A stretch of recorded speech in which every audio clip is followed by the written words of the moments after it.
You are listening to an American Free Press podcast. Joining me on the line is Jeffrey Smith, American Free Press's Eastern Bureau Chief. Jeff, thanks for joining us today. Well, I'm glad to be here.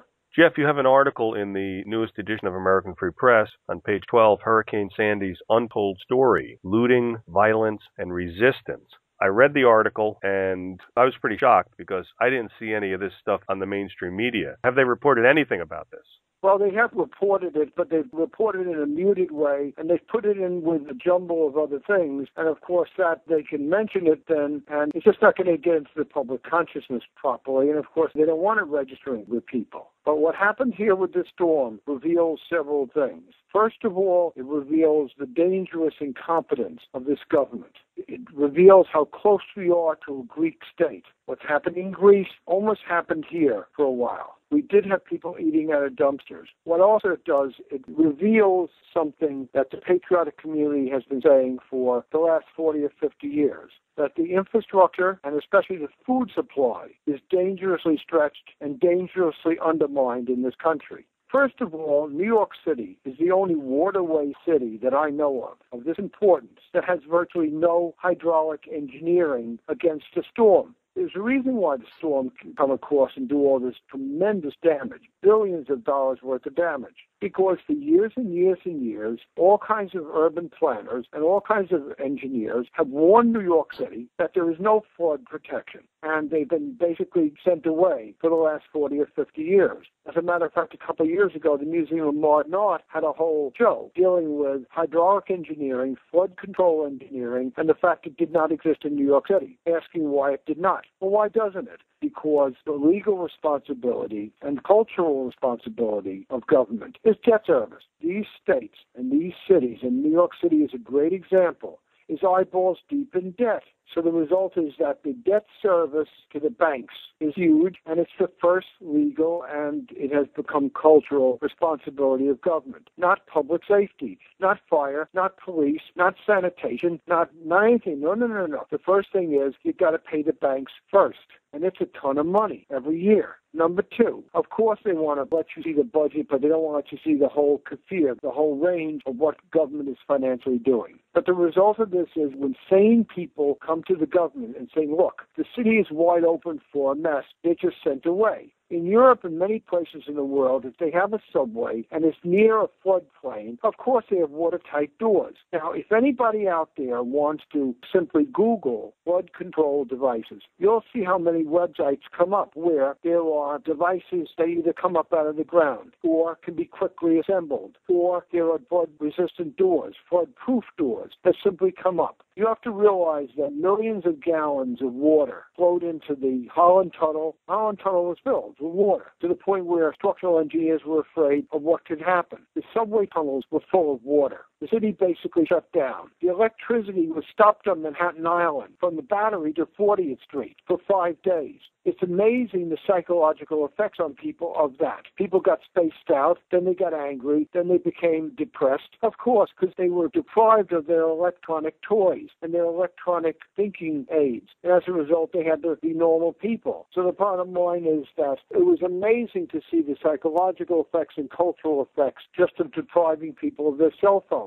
What also happens, of course, is, and almost immediately, that means within 10 minutes, you had gangs, some of which were organized over the internet prior to this, set out to loot everybody they could. And the only people they didn't loot were people that were guarding their houses with swords, pickaxes, shotguns, assault rifles. It's amazing. Now, there are numerous public officials that called for the National Guard to get on the scene right away. This was immediately resisted by Mayor Bloomberg, who said to the media that he doesn't want the National Guard on the streets because, well, there's looting on the streets, Mr. Mayor. No. I don't want the Guard on the street. We have enough people with guns on the streets. So he did everything to impede the National Guard's involvement, even in areas where crime was out of control. You have to realize, in the area of Rockaway, the gangs, first of all, started shooting at houses. Then they started shooting at each other because one was going into another's territory. There are several good reports that they were shooting at police, and police held their position until reinforcements come up. Well, what does that mean? That means they could run free and do whatever they wanted, except when they were resisted by groups of homeowners who were armed.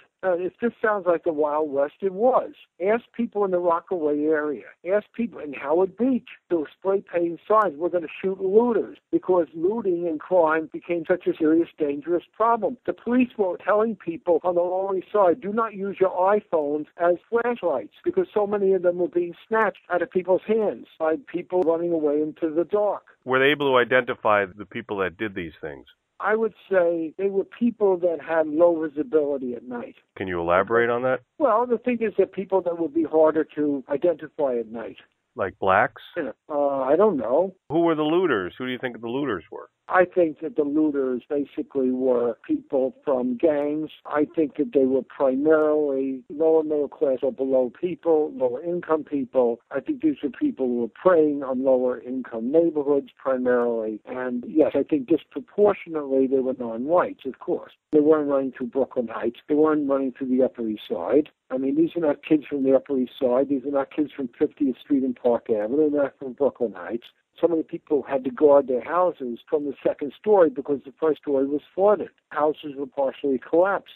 Were there any deaths? Oh, yes, there were many deaths in Brooklyn. Yes, there are almost 100 deaths now. And what about deaths from looters? That's hard to say. The state and city in New York is doing everything not to elaborate on the violence. They're basically playing dumb. It's hard to say. If somebody got into a fight and they splashed into the water and then somebody killed them and now they're floating in the water and they have trauma on their head, well, that's easy to attribute to stuff falling off a building or they fell out of a building and hit something. Very, very little of the deaths are being investigated as they should as a possible crime. Well, sure, because they don't want to admit there was wild crime in the city. You said before that the looters were organizing over the Internet. Is that what you said? Yes, of course. They were organized by Twitter or they were organized over the Internet. Yes.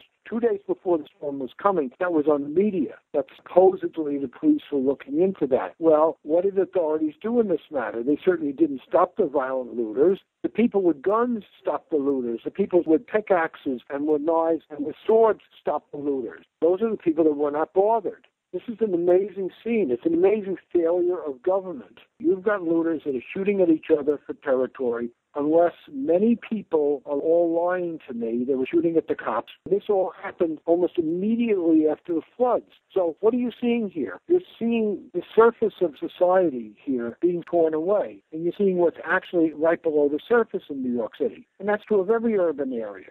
Look, this is not a functional society. This is not the 1920s, 1930s. It's not the 1950s where you had a viable middle class. What do you have in New York City? First of all, you've got the ultra-wealthy, which, by the way, many of them have fled the city. That's another story. The thing is, they're in their compounds all over the world. They put their assets outside of the country. You've got people who are ultra-rich wannabes on the Upper East Side. You've got the immigrants themselves, often violent and often divided into gangs. And you've got the permanent underclass, and you've got the yuppies. This is not Miracle on 34th Street, New York anymore, okay? Why? Because you've driven out the white middle class. You've driven out the middle class. There is no viable middle class here. And see, the thing that held the city basically together was the upper middle class and lower upper class who were highly educated. They may have been perverted. They were very left-wing, and they were into all kinds of bad things. They dedicated their lives to all kinds of bad things, from communism to Alice Bailey to the United Nations to Zionism to all the crazy things they were into. They were very destructive to the larger American society, but they did stabilize the city socially and functionally, and they provided a tax base. Well, that's gone. So that's why if you have a figure like Bloomberg attempting to pontificate and attempting to affect things in far-off states and attempting to become a national voice, what's going on here? First of all, he's in office illegally in a third term. And secondly, once he gets out, it's going to be a Nelson Rockefeller thing, where he's going to have the money and he's going to basically determine who's going to effectively be able to run for mayor. So he's a permanent mayor. He's going to become a gray eminence in the background. But it's like Nelson Rockefeller, 95% of the bills for the Republican Party, and meanwhile giving money to every faction of the Democratic Party so they all fought with each other constantly. Well, you can have the same effect now. You've got a billionaire out there, and basically he can determine who can run for mayor forever. So this is a nightmare. And now the guy is doing things like sending investigators into gun shows in Utah and Arizona. Right, I heard about that.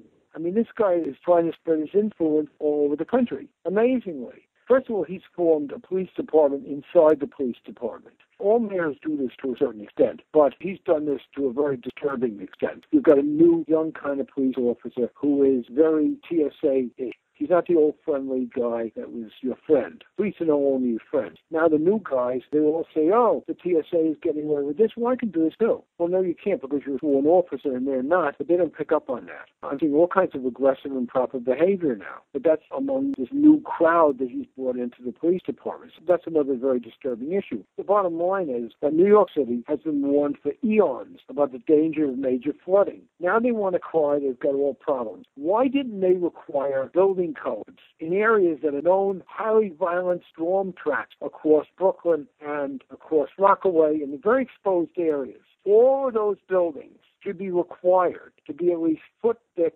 reinforced concrete. A lot of these buildings that were built out there, the people knew or should have known that, number one, you're exposed, number two, you're in a storm track, number three, you're building the house as cheaply as you can. So, of course, when the storm came across, it did maximum destruction. Well, why was it that building codes were not proper in that area? That's another question that's been around for decades, and no one will speak to it. Well, let's see if they speak to it now. Additionally, the storm itself was unusual.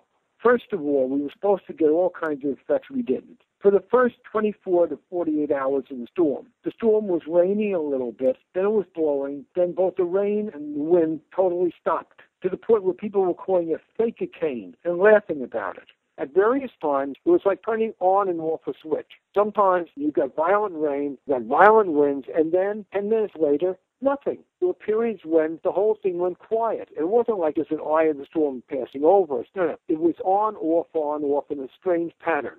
Also, the action of the water, and I'll get killed for saying this, but I'm going to say it anyway because I don't care. The thing is that it's the truth. The action of the water did not match the action of the wind or rain. Some of the water that hit, walls of water that hit exposed areas, did it at a time when there was wind, but nowhere near the wind that would seem to generate waves like that. What's going on there? What's happening here? This storm was the strangest thing you ever saw. At times, there's people that could see stars, and then it clouded up again. So what are you suggesting? Well, if you have a storm that is highly unusual, that's behaving in a pattern with at least members of the public, they're not scientists, maybe they're not part of the Egyptian priesthood of meteorological people. And, of course, they know things, and, of course, nobody else is supposed to know anything. But the bottom line is that if you have a storm which is exhibiting very unusual characteristics, or starting and stopping, or if you've got water effects that seem to be independent of what's happening with the wind and what's happening with the rain, what does that mean? Don't you think that should be looked into, what actually occurred here? Was anybody looking at a spectrum analyzer at this point? Was anybody looking at a gravity meter? Was somebody looking at some of the energetic effects around here? Also, in the days before the storm, there were repeated reports of unusual chemtrail activity. A lot of people were talking about that right before the storm. What's that about? Is that anything? That's an avenue for investigation, certainly. After all, what the hell are they spraying up there? I mean, there have been congressional hearings about weather formation active chemicals being put into the air. Why isn't that a subject? I mean, we have billions of dollars worth of damage here. We've got people dead. We've got whole areas of the city wrecked beyond belief. Some of those areas are in Rockaway and the exposed areas. 40 or 50 homes at least that burned down in Breezy Point. How did those fires start? Next thing. If you have this kind of destruction, don't you think that every avenue should be seriously investigated? They're not even scheduling any investigations as to what government did, what government didn't do. The charitable organizations were on the scene after the storm abated. They were on the scenes of destruction within 12 hours. Aid was coming to people. Most of these government agencies took 2-3 days to get there, and then it was very inadequate aid. The cry of "Where's Bloomberg?" went up all over the worst, most devastated areas. Where's Bloomberg? Where's FEMA? Yeah, where were they? It was like pulling teeth to get these federal agencies to help anybody. What's going on out in Long Island now? The power is still out on Long Island. And all the fancy political footwork is going on now. Who's to blame? What's going on? Look, this also says something to everybody who's listening to this. If you think your lifestyle or your home is secure now, forget it. That America is over. This storm shows you that America is over. So you have to secure your home. You've got to secure your family. You've got to secure your power, folks. I mean, what are you doing here? Do you have a generator? Do you have independent power? Why don't you? Well, if you ever needed motivation as to why that's necessary, you've just had it. God has just sent you a 10-foot sign about what government's worth, how honest government is. He's also sent you a 10-foot sign about how undermined the infrastructure is and how undermined the food supply is. You had to see what's happening, of course, because the power's off. What does that mean? That means that all the supermarkets and all the delis and everything had to dump their stuff into dumpsters. What happened then? People were climbing into dumpsters by the hundreds, removing food in New York City, in Manhattan. This isn't happening in some third world country. It's happened in Manhattan, folks. What would happen in your town if the power went off? Somebody does something to the power supply and the power goes off. What would happen? Well, what happens if somebody engineers a storm? This storm certainly had a major political effect. Nobody's arguing that. This storm happens at just the right time politically. What does that say to you? Does it say to you that maybe there could be engineering here that could cause this? I don't know. One thing's for sure. The quality of the open scientific literature that you can find on the internet that shows how advanced weather control science has become. That's openly available now. This is not a conspiracy theory. These are major universities, major testing facilities, national science labs, major researchers, well-funded studies. All have demonstrated how the weather can be modified, how you can make storms, how you can abate storms. This is in the open literature. So if that power is in the hand of government or in the hand of private corporations or private organizations, don't you think you can make yourself more secure? Make no mistake. This storm was terrible. It deprived people of their homes, their livelihoods, their life savings, and many of them their lives. But it also did something else. It's sending you a warning, a storm warning, that if you're not protected, if you're not doing everything possible to ensure your family safety and your community safety, well, then, number one, you're being very foolish. And second of all, you're not being a good American. Why? Because if you're derelict in protecting your community and derelict in protecting your family, well, then you're derelict in protecting your country, because our country depends on communities and depends on stable families. That's exactly what's been attacked over the last 50 to 60 years, right? The thing is that now somebody may have a weather weapon. This storm may have been purely naturally caused, or maybe not. But whatever it is, it shows the necessity of people protecting themselves. It's up to you. You have to do it as an individual. Government isn't going to help you. You just have an example of what government is all about. People are practically naked in the streets. It's soaking wet. It's getting cold. Another storm is coming. Their houses are wrecked, and government is taking a sweet time helping. I'll tell you how arrogant this government is. They wanted to still, after all this destruction, they wanted to run the New York City Marathon. First of all, they stopped the Halloween parade. Then they still wanted to run the marathon. And all kinds of people said, don't you think that's kind of inappropriate? Whereupon the marathon committee put their hands on their hips because they were a noxious mixture of the yuppie culture and the Anglo-elite culture, or the minor members of the Anglo-elite, or wannabes. And what happens was that they said, people have come from a long way to run that cone back at the public.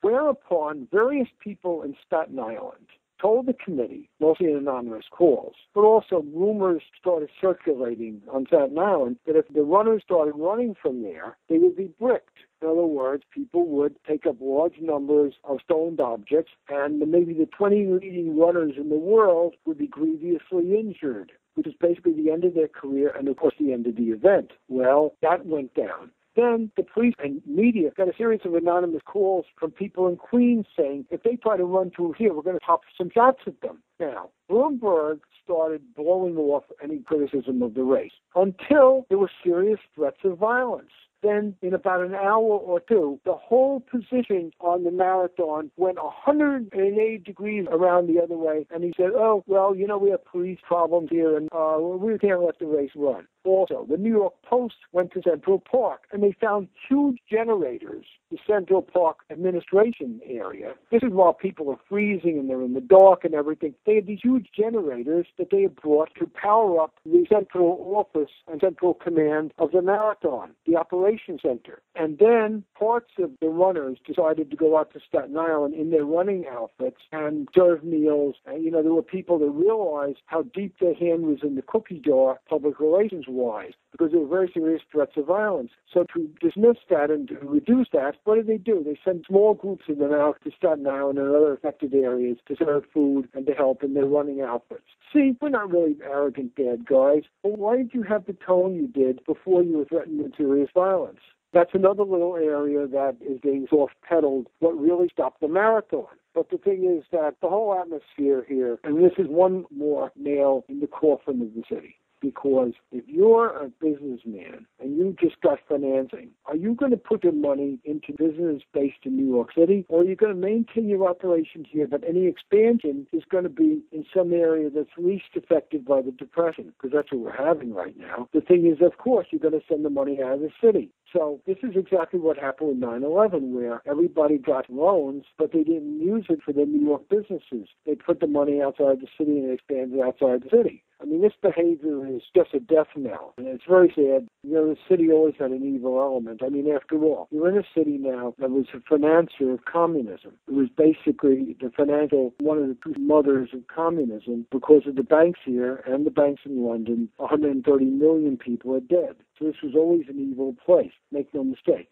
But it had many good people in it. It had many good cultural things in it. That seems to be all gone now. That's all abated. And as I say, you've got basically four groups here. You've got the ultra-wealthy, you've got the wannabes, you've got the yuppies, and you've got the permanent underclass, and you've got the immigrants. And if that's a long-term workable society, well, it had a chance to show that. And what it showed was this is society ruled by incompetence and corruption and unreasonableness. They're unreasonable about anything. They have an attitude that they don't want to be reasonable about anything. Because why? Because in New York we don't have to be. And their absolute attitude is that they are the banking center, they are the Federal Reserve Center, because they know, like I know, and every serious observer knows, that the country right now is being run by the 6 major banks and the NGOs, the non-governmental organizations, that basically make policy, because policy is being made extra-governmentally in this country. You've got a bunch of NGOs on the Upper East Side of Manhattan and in London, by the way, that basically are formulating policy. It goes down these federal agencies, is rubber stamped, and becomes American foreign policy, or it becomes the Commerce Department or the Interior, whatever. Basically, these are think tanks in the Upper East Side of Manhattan and their buddies in academia that are basically setting policy entirely extra-governmentally. New York knows that. They know that basically the banks and the NGOs, and to a lesser extent certain law firms, are basically running the country. So of course they're arrogant.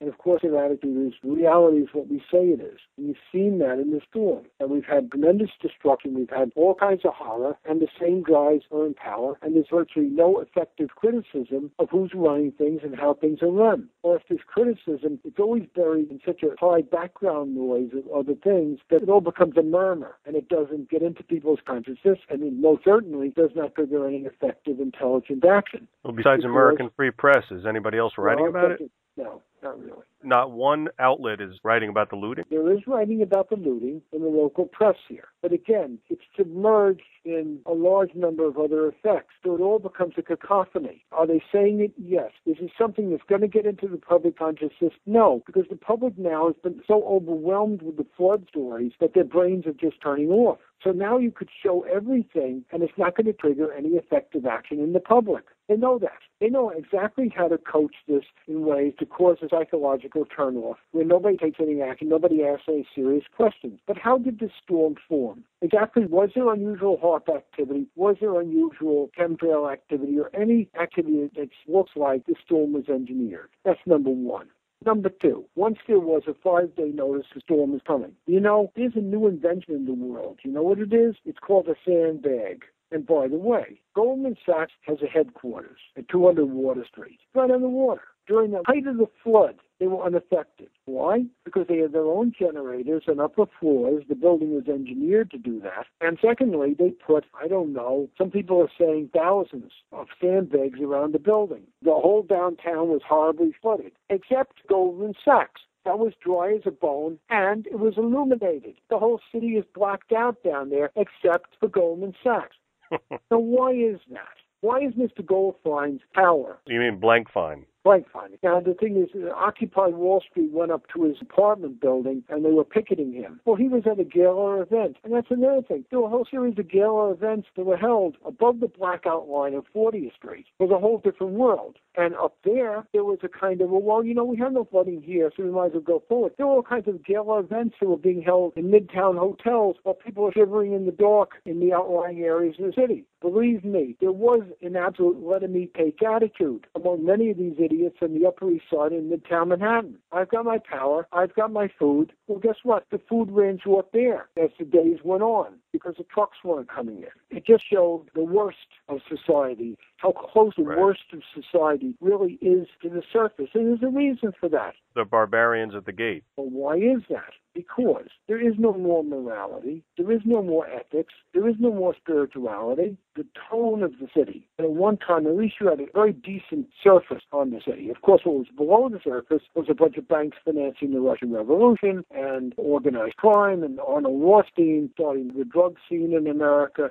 On the surface, you had a decent white middle-class majority, tremendous majority, and that gave it a stability and a tone to the city. No more. And what are you going to do about this, folks? Listen to me. The people who orchestrated the destruction of the city are now saying that they want to basically formulate policy for your town, your city, your region, maybe your federal region pretty soon. Going to let that happen? If there's ever an example of what these people are about and what these people cause, it's New York City. And this storm just brought all what they've caused to the surface. It's just surfaced it for you to see. And that way, it is a hand of God showing you what these people really cause. You want them causing the same thing in your town, your city? Well, then what are you doing to prevent it? Number one, at this point, you do need to make your home and your family physically independent so that they are protected, they're well fed, and they have the accoutrements of modern life in such a way that they're stabilized. Right now, because you've just had an example of what goes on. But the second thing you have to do is you have to make your living space, your immediate area, politically and culturally secure. And the way you do that right now is to build a wall around your community and not to let certain things in. They are very seriously considering this whole Agenda 21 thing. You don't know what that is? Google it, folks. All these changes that are coming out of the international community, all these international NGOs that are here in New York, they want to change your life with that. From turning off all the coal plants to driving the electric bills crazy to taking away any semi-automatic weapons. They've got all kinds of crazy plans. The question is, are you going to let that in your state and are you going to let that in your city? And it's very simple. You need to sit down with your elected officials and read them the Riot Act. And it's this way. If you cooperate with this, we're coming after you a split second after you do it. Because the kind of guys you usually have in your local areas are a bunch of law school graduates who feel they're part of the Egyptian priesthood and they're exempt from any serious public review. Well, if the storm in New York didn't tell you why you have to not let that happen, you'll never get a better example. It all goes back to this. Yes, we had a terrible storm. But it also is a warning to the entire country. If this can happen in New York, it can happen anywhere, that's number one, because we have the most money and the most resources, and it's still devastated the city. The second thing is that you can't let the people, or the kind of people that would allow something like this to happen, 5 days warning, and there's no sandbags, 5 days warning, there are no flood barriers, there's no engineering in the waterways at all. Why is that? London has its gates. One of the largest human projects in the world is the Delta Project in the Netherlands, because they've had floods and they've tamed it. With all the money they got here, why aren't they doing that? They're not doing it because they want to keep the money recycling in the banks, and more, they want to bring America under their engineered control. That's what they're using their money for, not for public safety, to make a crazy elite more and more rich, more and more powerful, and to reduce you to serfs, which is what they really think. Now, I have sat in Council on Foreign Relations meetings. I have sat in NGO meetings since I was a teenager. And I'm amazed at what statements billionaires make to each other about the common people or about their plans, how open they are about their plans. These are all things to consider when you see the storm. The violence in New York shows you something. What happened here shows you something. Take it to heart and take action on it. You don't have much time, believe me.